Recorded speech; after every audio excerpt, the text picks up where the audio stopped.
தீவனத்துக்கு கத்தி ஷார்ப்பாக இருக்குன்னு வச்சுக்கோங்களேன். ஷார்ப்பாக இருந்தால் தான் உங்களுக்கு அந்த தீனி வந்து சாறு வடியாக நல்லா பொடி மாதிரி வரும்.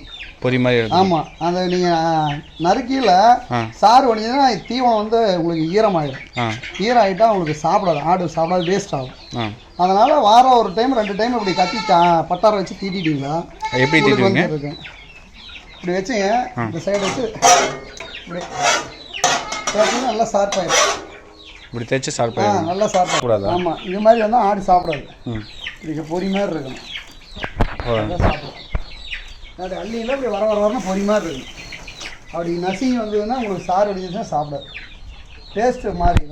அது கத்தி ஷார்ப்பாக இருக்கிறது ஒரு முக்கியமான விஷயம். கண்டிப்பாக.